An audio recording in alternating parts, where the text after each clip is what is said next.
sesuatu yang telah dinubuatkan dan diharapkan dalam kitab suci untuk membawa keselamatan kepada kita. Kini kita akan melihat dalam Alkitab. Sebelum pasal 2 ini selesai, menarik sekali Zara, untuk kita lihat apa yang akan terjadi.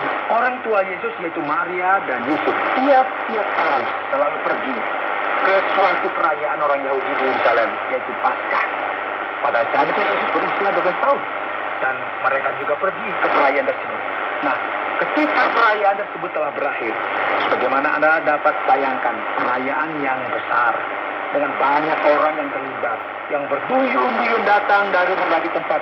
Maria dan Yusuf pun menjadi khawatir karena sehabis hari-hari perayaan itu, ketika mereka berjalan pulang, tinggallah Yesus di Yerusalem tanpa diketahui oleh orang tuanya.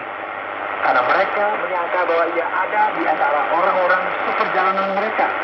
Berjalanlah mereka sehari perjalanan jauhnya, lalu mencari dia di antara kaum keluarga dan kenalan mereka. Karena mereka tidak menemukan dia, kembalilah mereka ke Yerusalem sambil terus mencari dia. Sesudah 3 hari mereka menemukan dia. Jadi mari kita perhatikan ya apa yang terjadi di sini. Yesus sedang duduk di tengah-tengah alim ulama di bait Allah sambil mendengarkan mereka dan mengajukan pertanyaan-pertanyaan kepada mereka. Jadi semua orang yang mendengar dia sangat heran akan kecerdasannya dan segala jawab yang diberikannya. Dan ketika orang tuanya melihat dia, tercengang mereka. Lalu kata ibunya kepadanya, "Nah, mengapa engkau berbuat demikian terhadap kami? Bapamu dan aku dengan cemas mencari engkau." Tanya kepada mereka, "Kenapa kamu mencari aku? Tidakkah kamu tahu bahwa aku harus berada di dalam rumah Bapakku?" Tetapi mereka tidak mengerti apa yang dikatakannya kepada mereka. Saya coba membayangkan saudara, apa yang sedang terjadi di sini. Seorang anak yang berusia 12 tahun mengatakan hal tersebut kepada ayah dan ibunya. Dalam sisi lain juga, Alkitab mengatakan bahwa Yesus merupakan anak yang taat kepada orang tuanya. Dan ibunya menyimpan semua perkara itu di dalam hatinya. Dan Yesus makin bertambah besar dan bertambah hikmatnya dan besarnya. Dan makin dikasihi oleh Allah dan manusia. Sikap ini bagaimana tadi kita lihat ketika ia berbicara dengan alim ulama dalam keadaannya yang masih kanak. Menunjukkan kepada kita, sekali lagi saudara, bahwa kelahirannya bukan merupakan sesuatu yang natural, melainkan sesuatu yang supranatural. Dialah yang dipersiapkan oleh Allah. Dinyatakan di sini oleh Allah karena sebagaimana kita katakan di awal, Yesus orang Nazaret inilah sang juru selamat, anak yang luar biasa. Anda sedang mendengarkan Jalan 66 dalam rangkaian kisah Injil Lukas pasal yang kedua, yang telah dijelaskan oleh Pak Yohanes dengan topik seorang anak yang luar biasa. Terima kasih banyak para pendengar setia untuk mendengarkan pelajaran kali ini. Dan kini kita akan beranjak ke dalam bagian tanya jawab yang terdapat dalam kitab Lukas pasal yang kedua. Pak Yohanes, apakah mungkin kita mengetahui kapan tepatnya kelahiran Yesus itu berdasarkan pasal 2 ini? Nah, begini ya, yang dapat kita ketahui di sini adalah sensus yang diperintahkan oleh Kaisar Agustus, dan hal ini akan membuat kita berpikir, apakah kita bisa mendapatkan informasi yang lebih objektif dan tepat di sini? Ya, sayangnya ya, kita tidak dapat informasi tersebut secara lengkap. Kita tahu bahwa ia menjadi kaisar sampai dengan tahun yang ke-14. Dan sensus tersebut diadakan secara periodik, yang berarti senantiasa dilakukan dari waktu ke waktu. Nah, hal ini penting untuk dilakukan, karena hal ini akan memberikan informasi kepada mereka mengenai berapa banyaknya jumlah penduduk pada waktu itu, sehingga mereka dapat memungut pajak, serta mengatur struktur organisasi dari suatu provinsi. Saya ahli percaya bahwa ini akan mengejutkan sekali. Mungkin para pendengar Jalan 66 juga tidak mengetahuinya, bahwa Yesus lahir 1 tahun sebelum Masehi. Artinya apa? Terdengar begitu aneh kan?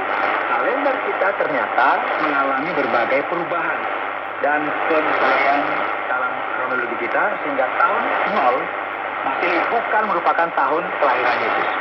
Jadi sepertinya masuk akal sekali ketika kita memperhatikan bahwa sensus tersebut diadakan pada tahun 7 atau 6 sebelum Masehi. Jadi Yesus lahir antara 7 dan 4 sebelum Masehi. Banyak ahli juga berpendapat bahwa Yesus lahir pada tahun 4 sebelum Masehi. Kita tidak tahu pasti mengenai bulan kelahiran Yesus.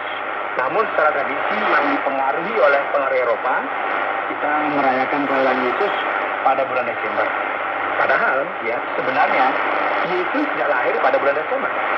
Para gembala sedang menjaga kawanan domba di padang pada tengah malam, dan sangat mustahil jika hal tersebut terjadi pada musim dingin. Jadi inilah yang dijelaskan dalam Alkitab. Ada beberapa yang berpendapat bahwa sesungguhnya Yesus lahir pada bulan Maret atau April.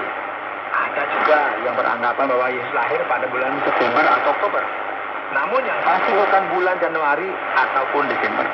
Namun kita tidak tahu pasti bulan kelahiran Yesus. Namun kemungkinan besar ia lahir pada tahun keempat sebelum Masehi. Demikian pasti.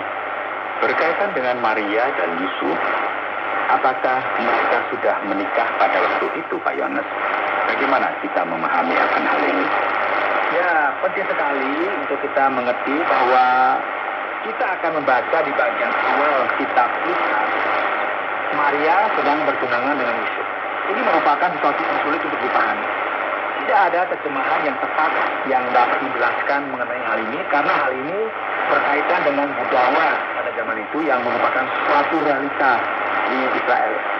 Itu dibilang bahwa Maria bertunangan dengan Yusuf, namun demikian tingkat pertunangannya jauh lebih serius daripada apa yang kita pikirkan sekarang. Kita tahu bahwa mereka telah memutuskan dan telah menyepakatinya.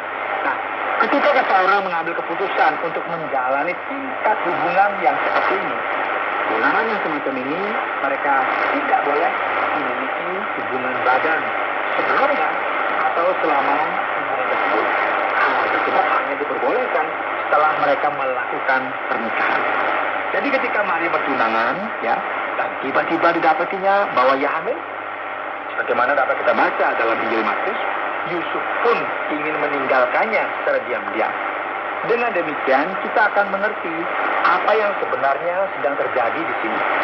Dengan memahami latar belakang budaya, kita dapat mengerti apa sebenarnya yang sedang terjadi. Yang berikut berkaitan dengan Yesus, dengan kelahirannya yang sederhana, yang agak berbeda dan sedikit aneh. Mengapa hal ini harus terjadi di sebuah palungan, di tempat yang sangat sederhana dan rendah ini? Benar sekali, Koti.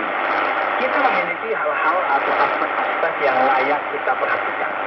Penting sekali untuk kita garis bawahi 3 hal itu. Yang pertama adalah kelahiran Yesus ini merupakan kelahiran yang berdasarkan nubuatan dalam kitab suci. Kenapa? Karena Mesias yang dijanjikan itu, sang Nabi Agung, harus lahir di Bethlehem, sang Yuda, di kota Daud.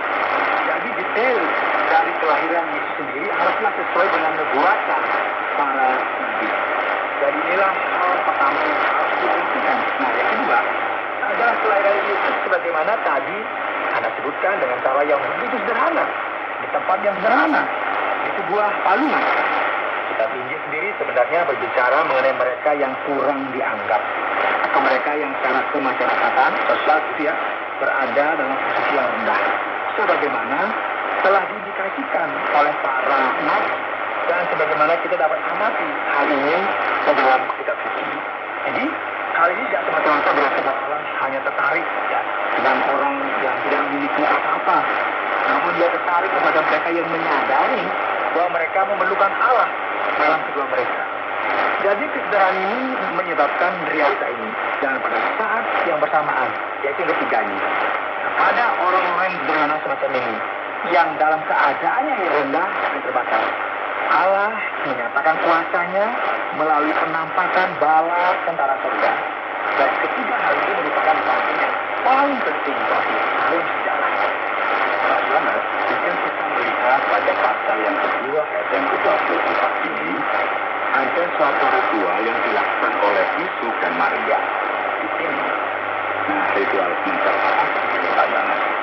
Ya, ada beberapa hal di sini ya. Penting sekali bagi kita mengerti bahwa Yesus lahir sebagai orang Yahudi itu penting. Beberapa orang membayangkan bahwa Yesus terpisah atau bahkan menentang orang Yahudi. Namun salah sekali jika kita mengatakan hal tersebut. Dia merupakan orang Yahudi.